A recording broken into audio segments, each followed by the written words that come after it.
इन social research जितने भी सामाजिक शोध होते हैं वह अवलोकन पर आधारित होते हैं और अवलोकन को वैज्ञानिक करने के प्रयास करना चाहिए। और अवलोकन क्योंकि सामाजिक शोध समाज पर ही आधारित होते हैं, समाज पे किए जाते हैं और एक उस शोधकर्ता द्वारा किए जाते हैं जो भी एक समाज का हिस्सा होता है। इस तरह से उस शोधकर्ता के अपने मूल्य होते हैं, अपने आदर्श होते हैं, अपनी भावनाएं होती हैं और जिस समाज का वो अध्ययन करता है उसकी भी अपनी भावनाएं, अपने आदर्श होते हैं। व्यक्तिनिष्ठा किसी भी व्यक्ति के भावनाएं, आदर्श, विश्वास, इच्छा को प्रस्तुत करती है और अच्छा शोध वही माना जाता है जिसमें व्यक्तिनिष्ठता, सब्जेक्टिविटी कम हो और वस्तुनिष्ठता, ऑब्जेक्टिविटी ज्यादा हो। ऑब्जेक्टिविटी का अर्थ होता है कोई भी घटना अथवा वस्तु जो वास्तविक रूप में प्रस्तुत की जाए और उसका अध्ययन किया जाए। इसलिए सामाजिक शोध को जितना भी विज्ञान के करीब लाना है, आपका अवलोकन उतना ज्यादा वस्तुनिष्ठ होना चाहिए। इसका मैं उदाहरण देना चाहूंगा किस प्रकार से सब्जेक्टिविटी प्रभावित करती है आपके शोध को। अभी कुछ वर्षों पूर्व एडिना माउंटबेटन और नेहरू को लिखे गए पत्रों को प्रकाशित किया गया, उनकी बेटी ने प्रकाशित किया।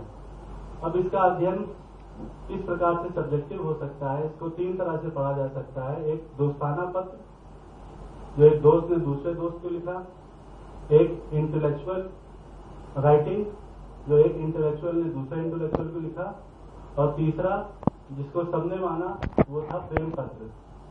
तो तीनों तरीके से इसका अध्ययन किया जा सकता है। यहीं पे व्यक्तिनिष्ठता आ जाती है, सब्जेक्टिविटी आ जाती है। जहां तक प्राकृतिक विज्ञान का सवाल है, क्योंकि प्राकृतिक विज्ञान में यह समस्या इतनी जटिल नहीं होती है कि प्राकृतिक विज्ञान अमूमन ऐसे वस्तुओं की स्टडी करता है जिसकी अपनी कोई भावना नहीं होती, अपनी कोई आशाएं नहीं होती हैं। परंतु जैसे ही सामाजिक विज्ञान में हम आते हैं, तुरंत ही ये सारी भावनाएं, आदर्श, इच्छाएं आपस में जुड़ जाती हैं। लुनबर्ग महोदय के अनुसार भौतिक तथ्यों को अपनी इंद्रियों द्वारा प्रत्यक्ष रूप से जाना जा सकता है, जबकि सामाजिक घटनाओं को उनको प्रकट करने वाले शब्दों के प्रतीक जैसे परंपरा, रिवाज, प्रवृत्ति इत्यादि के माध्यम से ही समझा जाता है अथवा वह अमूर्त होते हैं और इनके कारण हम उन्हें देख नहीं सकते। और दूसरे, वे इतने व्यक्ति प्रधान होते हैं कि प्रत्येक व्यक्ति इनका अलग अलग अर्थ निकालता है। तो इस दृष्टिकोण से हमारे सामाजिक शोध में कहीं न कहीं किसी न किसी तरह से व्यक्तिनिष्ठता, सब्जेक्टिविटी आ ही जाती है। और ये शोध में कौन कौन से चरण हैं जहां पर व्यक्तिनिष्ठता आती है। सबसे पहला चरण होता है शीर्षक का चयन। शीर्षक का चयन प्रोफेसर श्वाब महोदय ने 4000 शोध पत्रों और जो ऑथर थे उन शोध पत्रों के, उनका बायोग्राफी दोनों को मिला के अध्ययन किया और ये निष्कर्ष निकाला कि इनका अध्ययन व्यक्तिगत पूर्वाग्रहों से ग्रसित था। यानी जो व्यक्ति जिस धर्म का है उस व्यक्ति का शीर्षक चयन उसी से संबंधित होगा। जैसे मैक्स वेबर, उन्होंने प्रोटेस्टेंट इथॉस पे अपना रिसर्च किया है। वो खुद एक प्रोटेस्टेंट थे। उन्होंने ये साबित किया है कि इस तरह प्रोटेस्टेंट रिलीजन जो है सबसे अच्छा है किसी भी डेवलपमेंट के लिए। दूसरा चरण जहाँ पे आपके शोध प्रभावित होते हैं वो है आदर्शात्मक प्रतिरूप बिंदु, यानी आपका आइडियोलॉजिकल व्यू पॉइंट। आपका आइडियोलॉजी है क्या? आप मार्क्सिस्ट आइडियोलॉजी के हैं, आप फंक्शनलिस्ट आइडियोलॉजी के हैं, आप स्ट्रक्चरलिस्ट आइडियोलॉजी के हैं, किस आइडियोलॉजी के हैं आप, उस अनुसार आप अपने सामाजिक शोध का अध्ययन करते हैं। उदाहरण तौर पर मेक्सिको का एक गांव है टिपोस्टेलान, वहां पर रेडक्लिफ ब्राउन महोदय ने उसी गांव की अध्ययन प्रकारवादी तरीके से किया। और हमारे भारतीय समाज में जो जजमानी सिस्टम पाया जाता है उसको ऑस्कर लुइस महोदय ने मार्क्सवादी दृष्टिकोण से अध्ययन किया और शोषण करने वाले और शोषण सहने वाले इस तरह से उसको देखा। और उसी को विलियम वाइजर महोदय ने उसके प्रकार के रूप में देखा कि जजमानी सिस्टम का क्या प्रकार है। तो शोधकर्ता का क्या विचार, आइडियोलॉजिकल व्यू पॉइंट है, यह भी सब्जेक्टिविटी आ जाती है इस तरीके से भी। तीसरा है परिकल्पना का निर्माण। परिकल्पना का निर्माण हमेशा ही व्यक्तिनिष्ठा प्रभावी हो जाता है, क्योंकि व्यक्ति परिकल्पना निर्माण करते समय अपने समाज की ही तरह जो उसके समाज में अच्छा होता है उसी तरह की उपकल्पना वह बनाता है। जैसे हमारे समाज में अगर मोनोगैमी है, एक शादी, तो उसी समाज को उसी तरह की शादी को वह परिकल्पना बनाएगा कि यह सबसे अच्छी शादी विवाह पाया जाता है।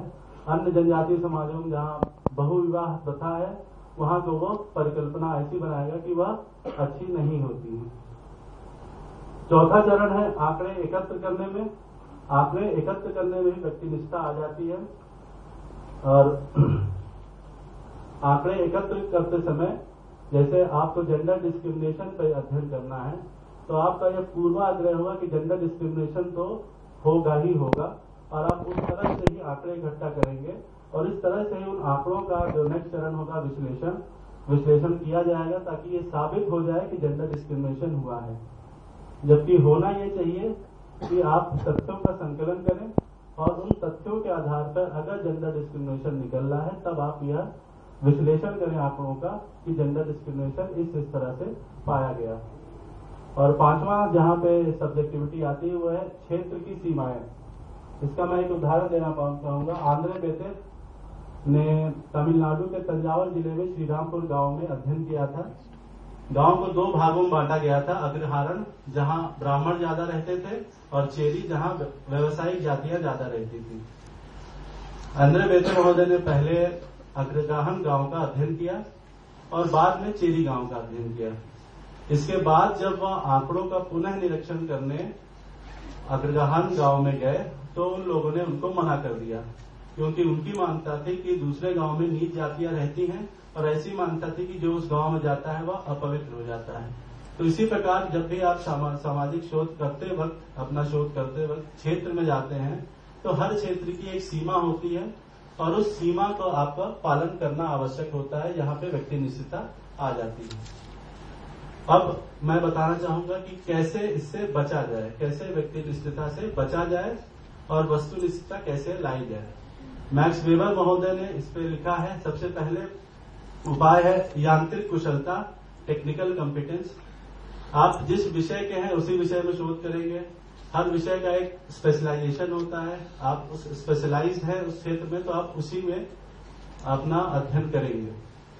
तो वेबर महोदय कहते हैं कि वैल्यू न्यूट्रलिटी आनी चाहिए और इसके लिए आप अपने शोध की शुरुआत करते वक्त ही अपने शीर्षक के उन शब्दों का जिनका और भी अर्थ निकल सकता है, आप स्पष्ट करें कि मैंने इस शब्द को अपने शीर्षक में, अपने शोध में इस प्रकार से समझा है। जैसे हेल्थ है, हेल्थ साइकोलॉजिकल हेल्थ होती है, मेंटल हेल्थ और फिजिकल हेल्थ। तो आपने अगर मेंटल हेल्थ पे काम किया है तो उसको स्पष्ट कर दें कि मेरा यह विषय मेंटल हेल्थ से संबंधित है और मेंटल हेल्थ मैं इन माध्यमों से जानूंगा, वो स्पष्ट कर दें तो वस्तुनिष्ठता आ जाती है। दूसरा उपाय उन्होंने बताया कि सामाजिक विज्ञानियों द्वारा अवलोकित किए गए आंकड़ों पर कभी भी मूल्यात्मक निर्णय नहीं लेना चाहिए। आंकड़ों से कभी मूल्य अपने आदर्श नहीं जोड़ने चाहिए। तीसरा उन्होंने बताया कि शोध के परिणामों का नैतिक क्रियान्वयन से अलग रखना चाहिए। Moral responsibility, moral ethical view, उससे अलग रखना चाहिए अपने शोध को, परिणामों को। ये सब काम समाजकर्ता के होते हैं। इन तीनों उपायों से वस्तुनिष्ठता आएगी। इसी तरह दुर्फीम महोदय ने दो उपाय बताए। उन्होंने कहा कि सामाजिक तथ्यों का अवलोकन केवल अवलोकन और सत्यापित आंकड़ों तक ही सीमित होना चाहिए, इसके अलावा उसमें और भी कोई मूल्य नहीं जोड़ने चाहिए। और सामाजिक तथ्य को हमेशा एक वस्तु के समान ही समझना चाहिए, अर्थात इसका अवलोकन किसी मूल्य के तहत नहीं करना चाहिए। इसके अन्य उपाय हैं कि आंकड़े एकत्रित करते समय आप मिश्रित तकनीकों का उपयोग करना चाहिए। ऐसे इंडिविजुअल इंटरव्यू के साथ साथ आपको ग्रुप इंटरव्यू भी लेना चाहिए, ताकि जो इंडिविजुअल इंटरव्यू में अतिशयोक्तियां हुई हैं वह ग्रुप इंटरव्यू में पकड़ में आ जाएं और शोधार्थियों को शोध पद्धति तथा शोध तकनीक से कुशलता पूर्वक प्रशिक्षित करना चाहिए। अगर कुशलता पूर्वक शोध तकनीक और शोध पद्धति से आप ट्रेंड नहीं होंगे तो आपके शोध में सब्जेक्टिविटी आ जाएगी। सारांश में मैं यही कहना चाहूंगा, गुनार मेंडल ने अपनी पुस्तक एशियन ड्रामा में लिखा है कि ऑब्जेक्टिविटी को लाना तथा सब्जेक्टिविटी को समाप्त करना भ्रमपूर्ण है। इसलिए हमें सब्जेक्टिविटी को कम करने के उपाय खोजने चाहिए, न कि पूर्ण रूप से ऑब्जेक्टिविटी लाने के प्रयास करने चाहिए। अगर पूर्ण रूप से ऑब्जेक्टिविटी और वैल्यू न्यूट्रलिटी लाने के हम लोग प्रयास करेंगे तो वही बात हो जाएगी कि एक नाव, डूबती हुई नाव पर डूबने से बचने और बचाने का व्याख्यान चल रहा हो। धन्यवाद।